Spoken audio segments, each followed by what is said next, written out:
오전보다 훨씬 더 나은 장세로 펼쳐지고 있죠. 앞으로 어떤 코인이 좋은지, 어떤 것들이 잘 나갈지 궁금하신 분들 이 영상 끝까지 시청해 주시기 바랍니다. 네, 안녕하세요. 끝판대장입니다. 오늘 구독과 좋아요, 알림 설정, 그리고 댓글까지 부탁드리겠습니다. 자, 우선 이제 이런 걸 보게 되면은 애들이 횡보를 좀 한 다음에 슬슬 이런 헤드 숄더 비슷한 모양들을 만들어내고 있어요. 어떤 알트들을 봐도 대부분 이제 이런 모양을 만들어주고 있거든요. 그래서 얘는 이제 이런 세기 형태를 뚫고 이 리테스트까지 성공하고 튀어오르고 이런 차트들이 정말 많아요. 그래서 본격적으로 알트장의 가능성이 높다라는 말씀을 계속 드렸는데 이제 슬슬 이런 애들 위주로 지금 출발을 하려고 하고 있는 그런 모습을 볼 수 있겠습니다. 이뮤터블 X는 조금 더 기다려야겠죠. 얘도 이제 헤드 숄더로 되려면 아까 샌드박스나 디센트럴랜드 같이 여기서 이러한 형태로 되면은 이 움직임을 만들어내려면 이렇게 올라주면 되겠죠.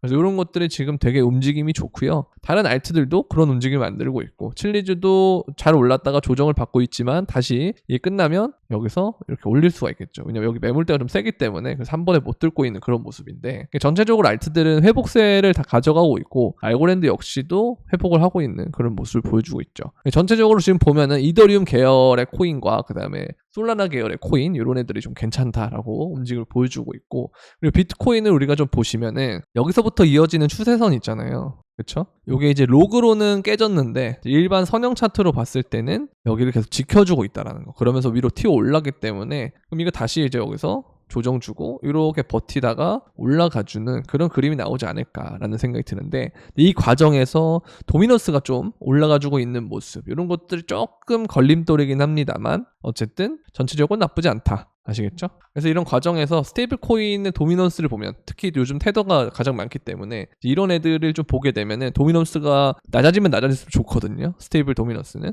근데 얘가 어쨌든 전체 시장에서 차지하는 비중이 점점 낮아진다라고 하는 건 이것 자체도 이렇게 플래그 형태의 패턴으로 가지 않을까. 저는 마지막 종착지는 이 부분이라고 저는 보거든요. 여기가 이제 어디냐면은 보면은 1.96%에서 한 2.69 정도, 그러니까 한 2에서 2.6 이 정도가 목표가가 되지 않을까라는 생각이 듭니다. 그래서 요쯤 오면은 이제 불장이 끝나지 않을까라는 생각이 드는데, 근데 사실 스테이블 시총 자체는 계속 최고치를 가고 있잖아요. 근데 이제 얘가 퍼센트가 줄어든다라고 하는 건 다른 비트코인이든 알트든 이런 애들의 시총이 전체적으로 커지기 때문에 얘가 차지하는 비율이 점점 낮아진다는 거잖아요. 그렇기 때문에 엄청나게 많이 올라줘야 이 퍼센트가 계속 낮아지겠죠. 이제 그런 부분들을 좀 생각해 보시면 좋을 것 같고요. 자, 그렇게 보면 되고, 그다음에 이걸 보면은 항상 제가 저번에도 말씀드렸는데 이렇게 튀어오르는 게 있어요.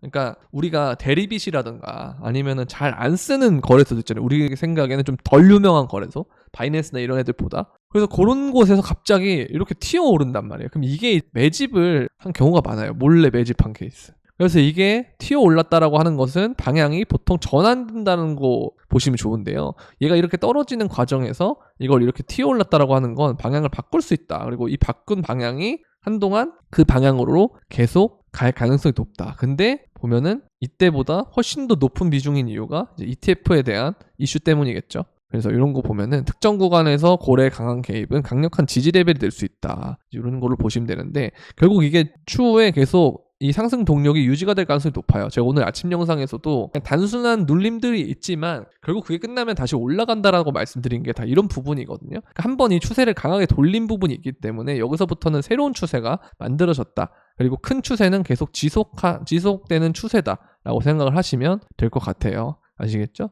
그리고 이제 이런 거 보면은 온체인 데이터에서 보면 현물 ETF의 승인으로 인해서 비트코인의 폭등 때 얼마나 많은 자금이 단기적으로 유입되었는지 알 수 있다. 이미 상승 사이클이 끝났다라고 보기에는 과거 상승 사이클들의 최고점 대비해서 많이 작다. 이런 얘기들이죠. 항상 이게 최고점이 될 때는 보면은 이 단기 투자자들이 굉장히 유입이 돼야 되는데 보면 이렇게 유입이 다 되는데 지금은 얼마 없었고, 그래서 이때가 우리가 유튜브도 보면은 검색 유입량도 그렇고 구글 트렌드도 그렇고 유튜브 조회수도 그렇고 생각보다 코인으로 뭐 돈을 이렇게 벌었다 이런 성공 사례들이 많이 안 나왔단 말이에요. 그렇다는 건 아직 찐불장이 남았다라고 생각하시면 좋을 것 같다는 겁니다. 그래서 우리가 다음에 올 불장은 이런 식으로 적어도 이렇게 튀어 올라야 되지 않느냐, 이런 것들이 나와야 우리가 이때처럼 제 조회수도 많이 나오고. 그러니까 여러분들이 그렇게 생각하시면 돼요.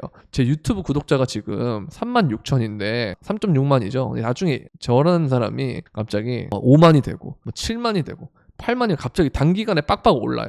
저는 한동안 계속 코인 할 거기 때문에 이게 빡빡 오른다는 소리 뭐겠어요? 신규의 유입이 엄청 올랐다라는 소리겠죠. 이런 게 되면은 슬슬 준비하시면 됩니다. 그때 이런 거 한 번씩 슬쩍 보고요.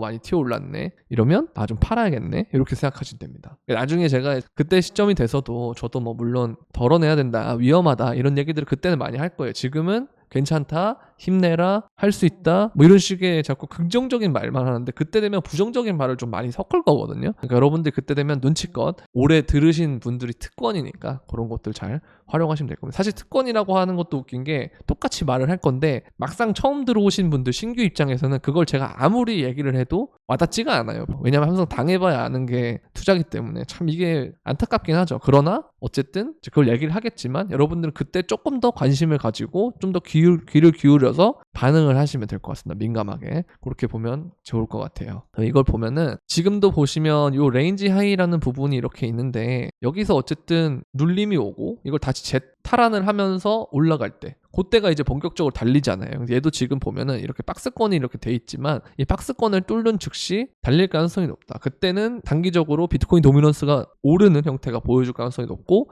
그러면서 비트코인이나 비트형제나 아니면 뭐 이런 애들이 오를 가능성이 높겠죠. 그런 거를 좀 보시면 되겠고 그 전까지는 이제 알트코인이 오르고 그 다음에 도미넌스가 이렇게 오를 때도 이러다가 한번 빠질 때 그 이후부터는 알트장이 다시 올 가능성이 높습니다. 그렇게 보면 될 것 같아요. 다음 타겟은 제가 봤을 때는 한 85,000에서 한 10만 정도쯤 가면 한번 조정이 나올 것 같아요. 조정이 큰 게 나오고 이 조정이 끝난 다음에는 진짜 본격적으로 찐 알트장이 나올 수 있지 않을까라는 생각이 듭니다. 그때는 비트가 올라도 알트가 더 오르는 그런 형태가 되지 않을까 싶어요. 일단은 이렇게 보고 있고 마찬가지로 알트코인 마켓캡이 이 구간을 넘어주면은 이제 이 기간 넘어졌을 때 본격적으로 오를 가능성이 높아진다. 그래서 2025년에 올타임 하이를 찍을 거다라고 하는데 이거는 정확하게 저도 알 수는 없지만 아무래도 일단 2024년 연말을 우리가 메인으로 잡고 거기서 조금 더 가면은 2025년에 1월에서 3월 사이 이 정도로 보시면 될 것 같습니다. 이때쯤이면 나는 엑시트를 한다. 이렇게 시기상 생각하시면 될 것 같아요. 그래서 시장의 최고점과 최저점을 정하는데 몇 함수 법칙 사용하는데 획기적인 발견이 있었다. 이제 이런 걸 보면은 자 여기서 어쨌든 초록색 구간에서는 매수 라인이 맞았죠. 근데 본격적으로 올랐을 때 고점이라고 생각했을 때는 이 레드존을 걸쳐야 되는데 지금 보면 한 번도 그런 게 없어요. 너무 멀리 떨어져 있죠. 얘가 이 정도 튀어오르는 구간이 있어야 되기 때문에 지금은 우리가 봤을 때 굉장히 좋은 구간이고 지루하다고 생각했지만 당장 이렇게 알트들 좀 오르니까 슬슬 거래대금 조금 있으면 붙을 거란 말이에요. 근데 또 웨이브랑 넴이랑 이런 애들 바이낸스에 상패되니까 또 이슈가 있긴 한데 어쨌든 그런 애들은 좀 어차피 시장에서 버티는 애들이 있고 나가야 되는 애들이 있다. 그럼 나가야 되는 코인을 내가 안 들고 있기만 하면 일단 이거 자체는 지금 단기간으로 봤을 때 이 코인에는 악재가 될 수 있지만 이거 자체가 시장의 건정성을 확보하는 거기 때문에 저는 방향 자체는 굉장히 옳다고 봅니다. 경쟁력이 없는 애들은 퇴출되는 게 맞다고 봐요. 저는 이렇게 보면 되고 그래서 이런 것들까지 보여드렸고요. 이것도 마찬가지로 비트코인의 차트를 보면 아까 알트처럼 이런 식으로 간다고 했을 때 한 17만에서 21만 사이 정도 이 정도의 가격대가 올 사이클의 고점이지 않겠느냐 이런 생각이 들고 이것도 보면은 뭐 30만 달러까지 간다는데 이거는 조금 저는 무리수 같아요. 그리고 이제 중앙거래소 이더리움 보유량이 현물 ETF 승인 이후에 일부 승인 이후에 30억 달러가 빠졌다라고 하는데 점점 마찬가지 이게 어쨌든 거래소에서 물량이 빠진다라고 하는 거죠. 그렇죠? 그래서 이게 셀프 커스터디 원리스로 이전하고 있다. 그래서 비트코인 채굴자들은 채굴 비용 충당을 위해서 물량을 현금화하는 경우가 있지만 이더리움 밸리데이터는 그럴 필요가 없다. 단 그레이스케일의 이더리움 트러스트 GBTC의 비트코인 현물 전환 당시와 비슷한 흐름을 보인다면 부정적 영향을 미칠 수 있다. 근데 이거는 어차피 우리가 1월 달에 승인을 한 다음에 보면 거래를 할 때 있잖아요. 여기 보시면은 자 이렇게 보면은 여기서 1월 초반에 1월 11일 날 승인 딱 되고 그 다음에 1월 중순까지 떨어뜨렸잖아요. 요 구간이 어쨌든 있을 수는 있는데 이게 끝나면 이게 사실 이 구간이라고 우리가 생각을 해보면 이게 끝난 다음에는 달리는 가능성이 굉장히 높습니다. 그래서 우리 이거를 계속 생각해보면 좋을 것 같아요. 이 움직임이. 그래서 지금 눌리는 것이 이렇게 눌리는 거라면 이거랑 비슷한 케이스라면 이게 끝났을 때는 다시 ETF가 S1까지 되면서 계속 달리는 그런 형태가 나올 가능성이 높겠죠. 그래서 뭐가 됐든 간에 뭐 눌리게 된다면 그건 기회고 안 눌리고 올라가면 어차피 내가 들고 있어서 이득이고 이런 식으로 꽃놀이패를 들고 있는다고 생각하고 매수 매도를 하시는 게 가장 저는 지금 상황에서 좋다고 봅니다. 왜냐면 이 추세를 먹어야 될 때는 어느 정도는 그 마인드셋을 리스크를 어쩔 수 없이 안 할 수밖에 없다는 생각을 하고 있어야 돼요. 근데 그 리스크가 내 심리적으로 봤을 때 심리적으로 좀 안심을 하고 있고 멘탈 잡고 있어야 이 부분에 대해서 내가 인내심을 가질 수가 있거든요.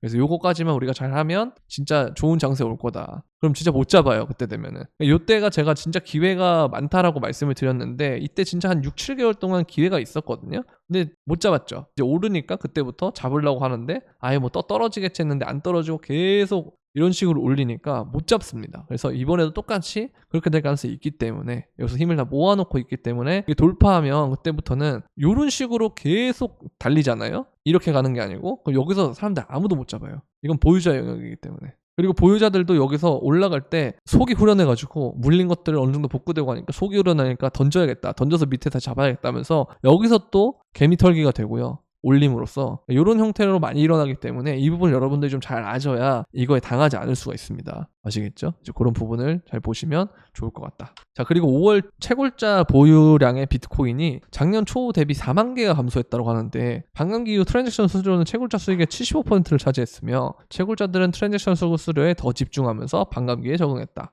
이는 채굴자 수익원의 근본적인 변화가 있음을 알려준다. 계속 빠진다는 거예요. 갖고 있는 게. 그러니까 결국 이게 물량이 어디로 간다? ETF나 아니면 기관이나 그다음에 이제 고래들 이런 애들한테 가기 때문에 얘네들이 나중에 물량을 던질 때가 사실 상승장의 끝이지 이 물량을 지금 얘네들이 다 받고 있는 시점은 매집을 하는 관점이다라고 이해하시는 게 가장 좋을 것 같다라는 생각이 듭니다. 아시겠죠? 그래서 이제 여러분들이 이제 하다가 좀 힘들다, 인내심이 빡세고 영상 맨날 올려오는 거 돈 많이 되지만 그래도 좀 더 디테일하게 조금 더 떠먹여 줬으면 좋겠다 하시는 분들은 멤버십에 가입을 하시면 되는데요. 멤버십에 오시면 이거 보셨던 것처럼 이렇게 진입가, 종목, 목표가, 손절가 이렇게 해도 제공을 해드리고 그 다음에 이제 이런 식으로 도움이 될 만한 브리핑도 되게 많이 해드리거든요. 뭐 어댑션에 대해서 설명한 것도 있고 닷컴 버블에 대한 부분 이제 이런 것들에 대해 설명하는 것도 많고 그리고 개인적인 포트폴리오 상담까지 그리고 실시간 채팅 소통까지도 다 하고 있기 때문에 멤버십에 오시면 이런 것들을 전부 다 누릴 수가 있거든요. 그래서 멤버십 가입하는 방법은 구독 버튼 옆에 있는 가입 버튼을 통해서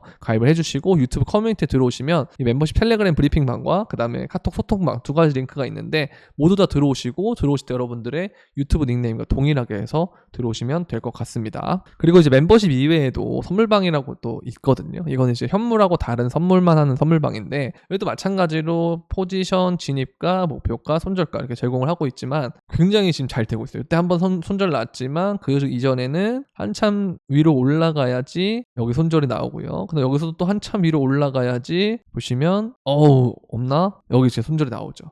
이런 식으로 손절은 되게 적고 승률도 괜찮고 그다음에 이렇게 방향을 먹었을 때 수익이 극대화되기 때문에 보시면 이런 식으로 3차 타이까지 가면서 수익이 극대화되기 때문에 여러분들이 이제 요번에 선물에 많이 당했다 좀 힘들다 이러시는 분들은 선물방에 오시면 도움이 많이 될 거예요. 그래서 선물방 오는 방법은 영상 설명란에 있는 선물방 가입 신청 링크를 통해서 문의 주시면 되겠습니다. 오늘은 일단 여기까지 하도록 하겠고요. 도움이 되셨다면 구독과 좋아요 알림 설정 그리고 댓글까지 부탁드리면서 그럼 안녕.